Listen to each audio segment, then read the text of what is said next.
Banyak yang menyerang Jokowi, tapi tingkat kepuasan masyarakat justru meningkat?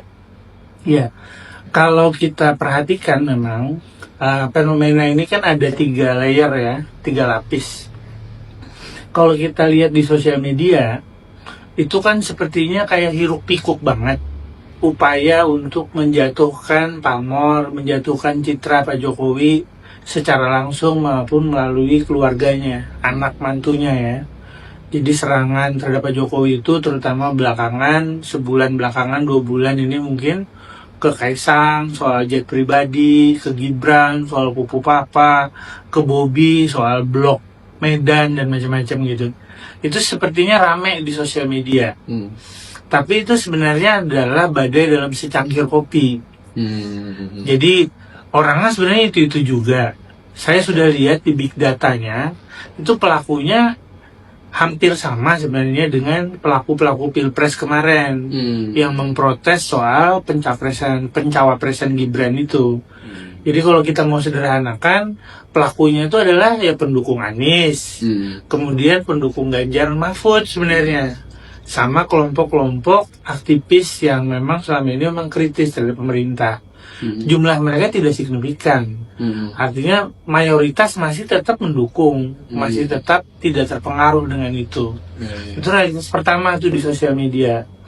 Nah, realitas di sosial media ini kemudian berbeda juga dengan realitas di media.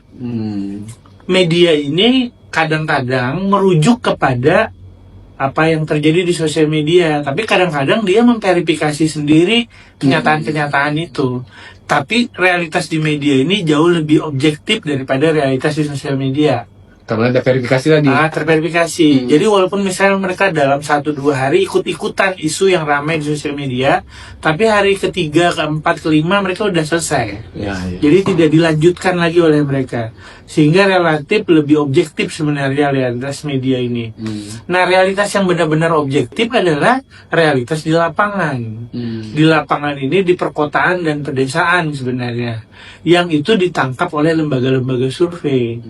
Di masyarakat pada dasarnya masyarakat itu tidak bermasalah dengan Pak Jokowi.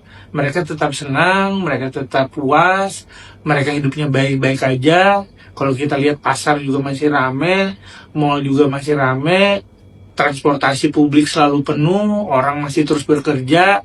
Walaupun ada banyak berita tentang PHK di industri garmen, di industri macam-macam, tapi begitu juga daya serap di dunia kerja juga masih terus berlangsung. Jadi sebenarnya akhirnya kumulatifnya seperti apa yang ditemukan oleh data itu. Jadi mayoritas rakyat Indonesia itu hari ini masih puas dengan Jokowi ini, ditambah program-program Parlinsos, perlindungan sosial Pak Jokowi masih berjalan terus juga. Sehingga hari ini bahkan, ini fakta ini penting buat diketahui, kemiskinan ekstrim di Indonesia itu sudah mendekati 0%. Dari 6% waktu Pak Jokowi jadi presiden. Jadi kemiskinan ekstrim itu orang yang sampai nggak bisa makan gitu loh. Kasarnya begitu sebenarnya. Jadi dari 6% tinggal 0, berapa persen lah gitu. Jadi sudah mendekati 0%. Dan di zaman Pak Prabowo akan dipastikan benar-benar 0%. Tidak ada lagi orang yang mengalami kemiskinan ekstrim. Gitu. Saya kira itu.